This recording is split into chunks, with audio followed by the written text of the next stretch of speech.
All right, everybody, we have the privilege here to sit down with Pat Barrett. Thank you for joining us today. Heck yeah. Glad to be here. Excited. Thank you. Had an amazing time of worship this morning. Oh, it was so fun. Sometimes I forget, like, because I'm not on staff at a church, like when I lead worship on Sunday mornings, like, ooh, I remember I was a worship pastor for 10 years and I never slept well on a Saturday night just because.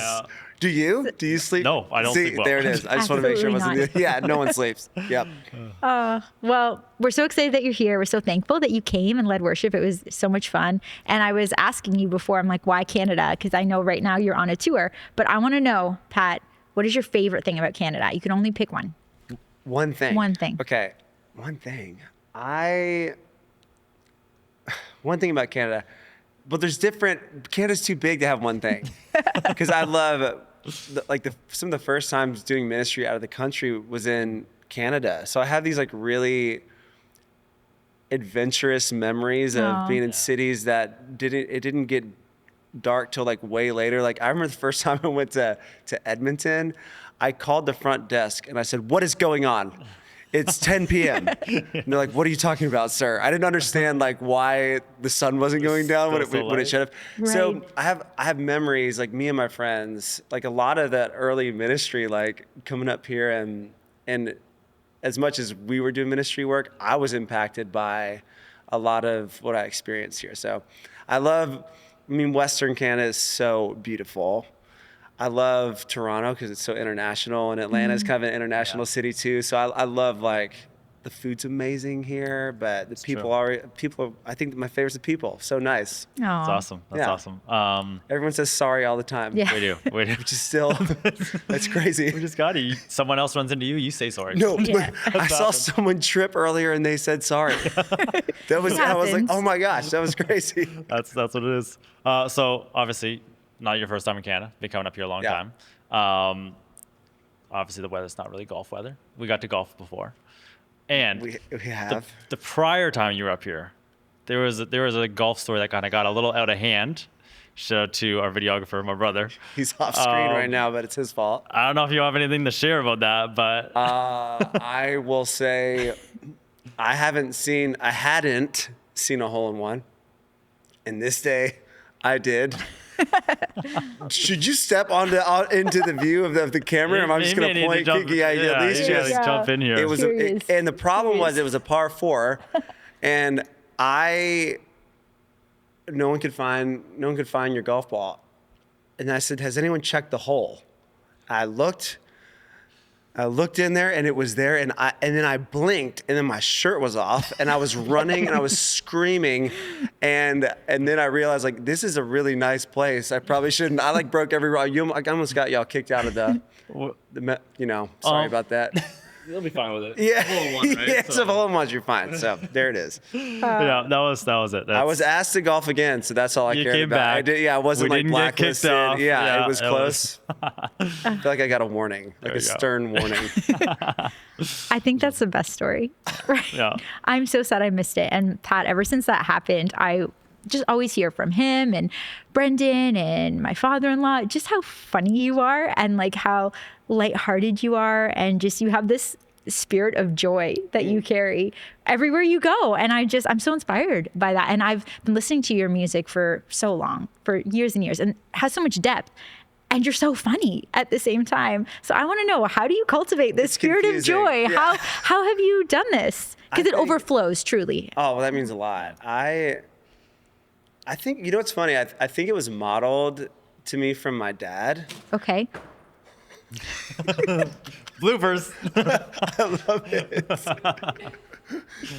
I just got so scared. I was like, "What is it? Was it a rogue goose?" So my dad was in theater. Okay. And he was a pastor. So he's like this really eccentric, really funny, like your classic crack a joke and then say something meaningful. Right. He just always had this way about him that I loved. Like he really cared about what he did, and he also cared about being playful along the way. And I think that just stuck. Like if you think I'm an extrovert, I'm an introvert compared to my dad. Wow. So and I've also found, sometimes you get in faith spaces and things can get intense. You're dealing with intense subject matter, right? Yeah. Like your identity and things you care about, and some of your, Yeah. you're vulnerable before God and with community that you trust. And that's like one slice, but there's also a lot of joy. And I think there's, when you can experience both things in the same space, the Yeah. joy and then the sincerity, and laugh really hard and also be moved to tears, I think you get the whole spectrum of the emotions of life. I think Yeah. God cares about all that stuff. So Oh, well, it's, playfulness is really important to me. yeah, I love that. It's beautiful. Yeah. When you're leading, what would be your favorite song to lead? Favorite song to Favorite lead. song to lead. Favorite song to lead. Oh, it'd probably be maybe like a hymn. Okay. Okay. I love leading How Great Thou Art. Yeah. I love that. I love leading songs that remind me I'm a part of something really old. And I also love obviously writing new songs, Yeah. right? Like, but it's really grounding, and I think like faith invoking to remember like people have done this long before we got here. Yeah. Like this isn't a new idea. People gathering together and lifting their eyes to Jesus. And the more I remember that, the more, I think it puts the pressure in the right place. You're not trying to you're not always only pioneering new ground. You are doing that, but God's doing an old thing in a new way. Yeah. He's displaying his good. faithfulness and in all that in a new context, in a new city with new people. And I like remembering I'm a part of something that has come before, Yeah. Yeah, that's So amazing. I love that song. Amazing. I'd love to hear a little bit, especially to share with everybody too, just like your journey into ministry. What was that like to like come into ministry, to get that call? Just kind of take us along that journey. Gosh, Story time with Pat. story time. Everyone take off your shoes, sit on the ground. No, keep them on. Look at these orange shoes. I love it. Elevation orange. Elevation orange. Can people you gotta see do the it. snakes? Put those things out there. Bam. I wish I felt. I hear sometimes I hear the stories of people that felt like there was such a clear call. I think for me it felt more of a curiosity. Like God got a hold of my heart. I grew up in the church. I was modeled what it meant to be a disciple of Jesus from my parents, right?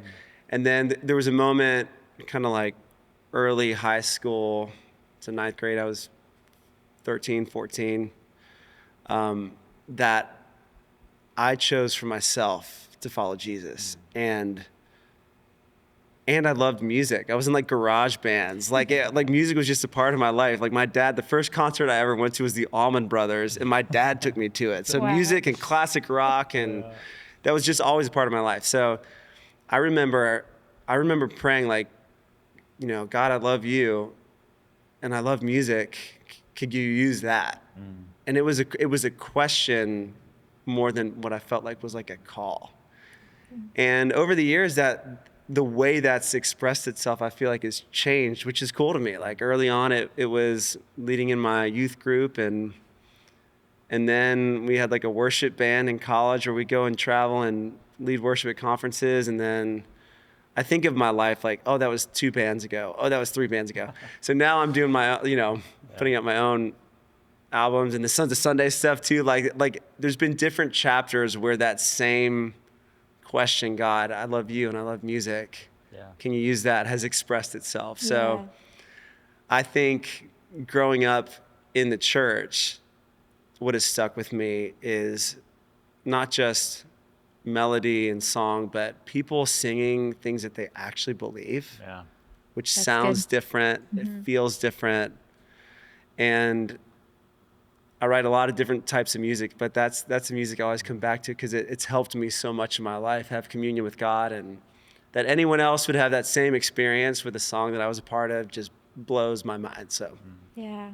It's beautiful. That's awesome. Yeah. So Sons of Sunday, we have Sons to of talk Sunday. about it a little bit more. Okay. What's it like to write with Pastor Stephen and all these amazing artists? it's amazing. Yeah. It's awesome. Songwriting is like fishing, and sometimes you catch something and sometimes you throw it back, and sometimes you keep it. Yeah. Sometimes you don't catch anything. But when you fish with friends, there's always like it's still really powerful. So no one wants to go fishing and not catch anything. Right. No one wants to go songwriting and not write a song. Yeah. But I think there's also this, when you spend that much time writing together, part of the journey of creativity and trying to hunt down a song together is you share your life a lot. So you're thinking about your own experiences, a passage of scripture that's speaking to you. And so it's always like this shared relational type of space. And I think, music and leading worship is always beautiful. Music and leading worship with friends is the best. Yeah. So when I think about Sunday, that the friendship with those guys, and I have so many hilarious memories, even songwriting. You're laughing a lot. You're throwing out a bunch of ideas that I'm thankful no one will ever hear because they're so bad.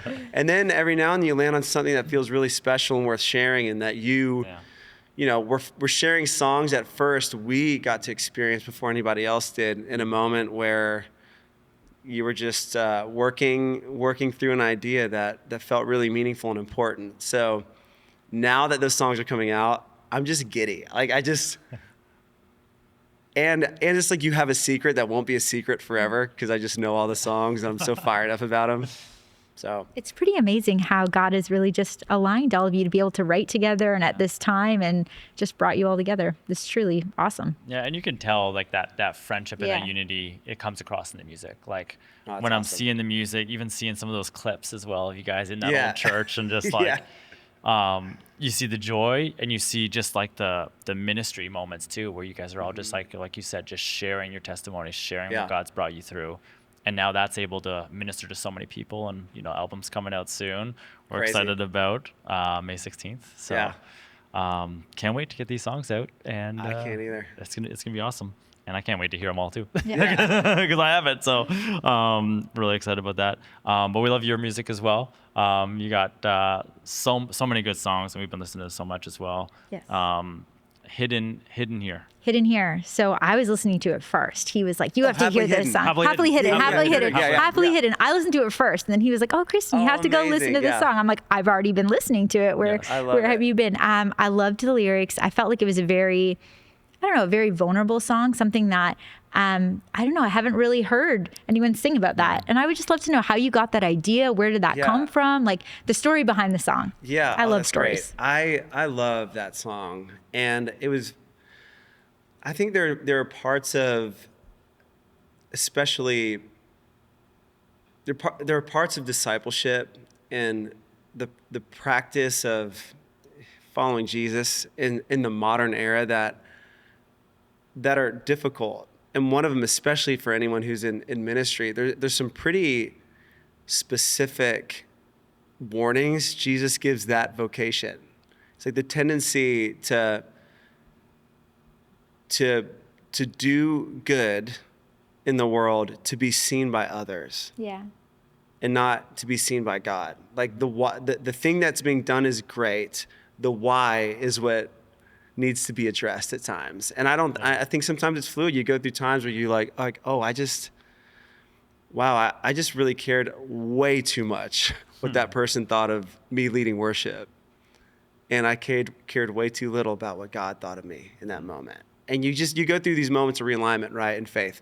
And I just found that song for me was a way of being honest, to address some of the ambitions that just kick up when you don't examine your heart at times, and you care way too much about what people think. You care way too much about the way you come across instead of the way God sees you. And I think part of we were prescribed a medicine from Jesus, but we don't like it. And Yeah. it was, hey, when you go pray, don't stand on the corner don't pray to be seen by people. Go shut the door. Don't let anyone know you did it. Don't even let your right hand know what your left hand is doing when you Yeah. go to be generous. Like, don't let the gift of being generous come from a different deeper why. Yeah. Why do we do this? And that song for me is a constant and continual reset, especially as someone who puts out music that, you know, I desire for the songs of worship to help people see God,